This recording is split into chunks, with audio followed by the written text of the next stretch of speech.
9:06 now. The Radio Wammo Breakfast. Let's talk about the project that aims to clean up New Zealand's coastlines. It's called Sustainable Coastlines, and find out what they've been up to for the first half of 2011, also what they've got planned very shortly as well. Sam Judd is the creator, and he's with us this morning. Good morning, Sam. Morning, Glenn. How are you today? Very, very good. When I think sustainable coastlines, I always think, there must be a summer activity going around cleaning up our lovely beaches around the country. But you guys work all year round. We do work all year round. A lot of work goes into planning our summer events, and we've also actually started doing some work on the waterways during winter. So we our rivers and streams.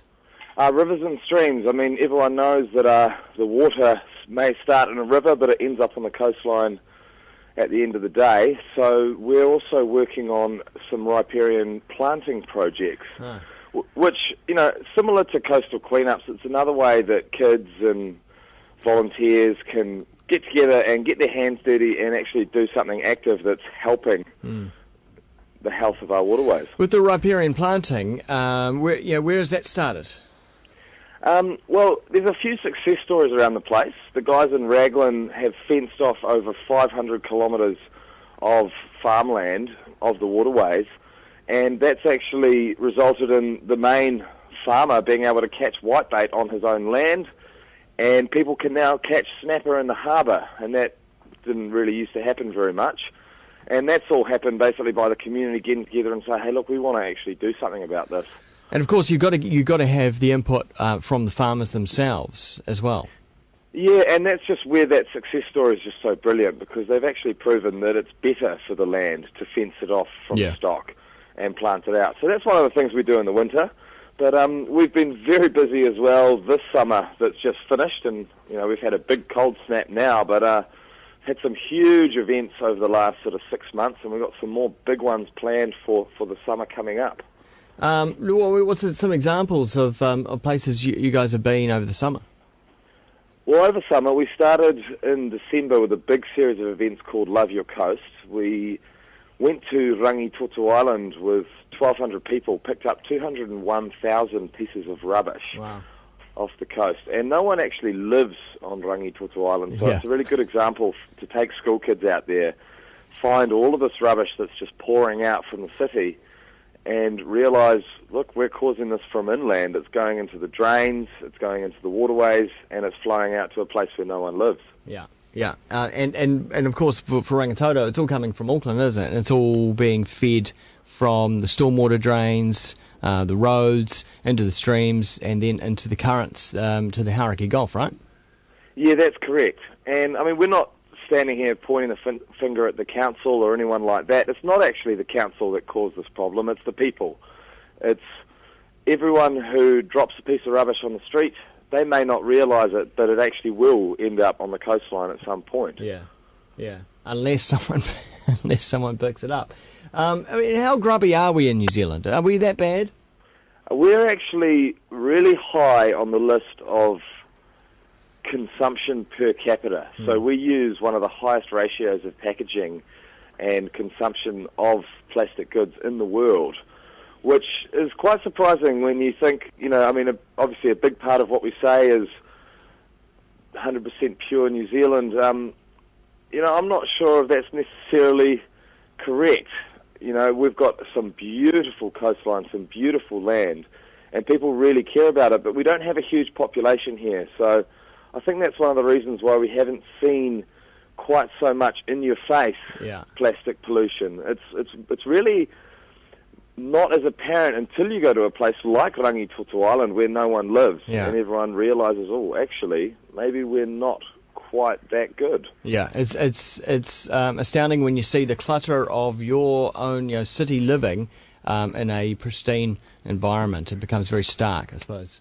Well, that's correct, Glenn. I mean, for example, we picked up 26,000 plastic bags off Rangitoto, 3,500 drinking straws. It's these everyday items that people just don't even think about and just drop. Lollipop sticks is another one. Man, the plastic, lollipop sticks, really? Plastic lollipop sticks.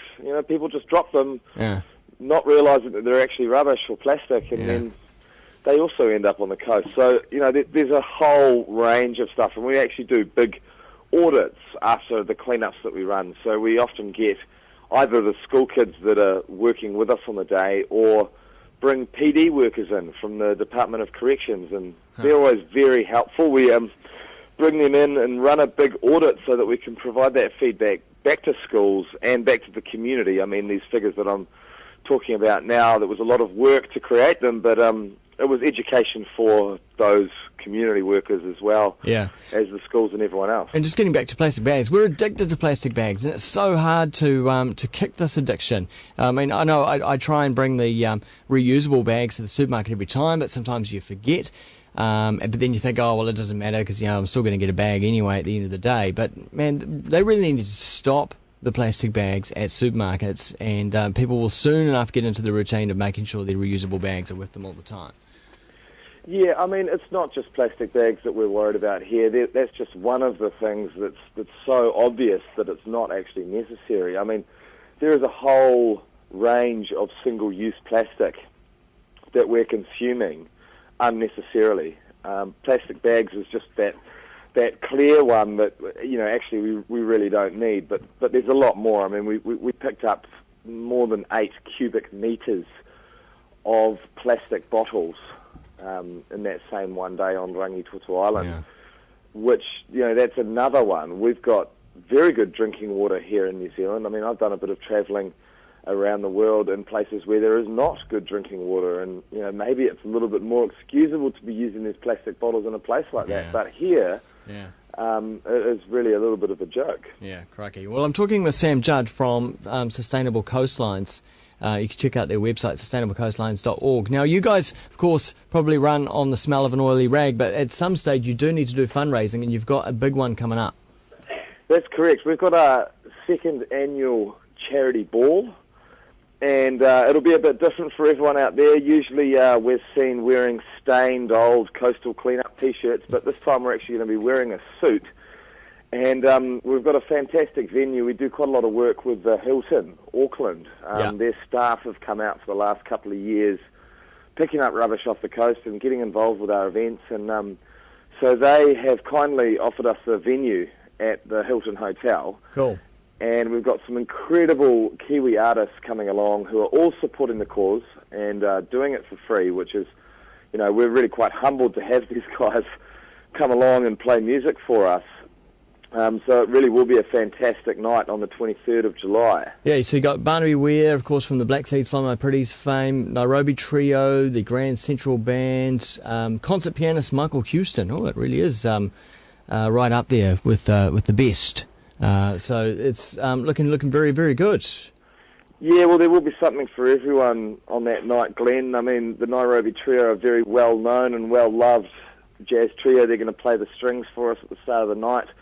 And for anyone out there who's never listened to Michael Houston before, he is absolutely fantastic, world-renowned, massive award-winning pianist, and he's just going to blow everyone away. And then Barnaby Ware, I actually saw him a week or two ago at Sale Street Play, and it was a really, really awesome set. So we're quite excited about that. Then at the end of the night, Grand Central Band's going to top it all off with some really good jazz and swing and funk for everyone to get up dancing. Awesome. Well, go check it out. Sustainablecoastlines.org, or look for the event also on Facebook as well. It's called Let's Get Cleaned Up. Well worth your time and investment. Sam Judd from Sustainable Coastlines, thanks very much for your time. Yeah, thank you, Glenn. And just anyone out there who's keen to come to the ball, early bird tickets are only on sale for the next couple of days, but there are specials for tables of 10. Cool. Cheers, Sam. Thanks, Glenn. You have a good day. You too.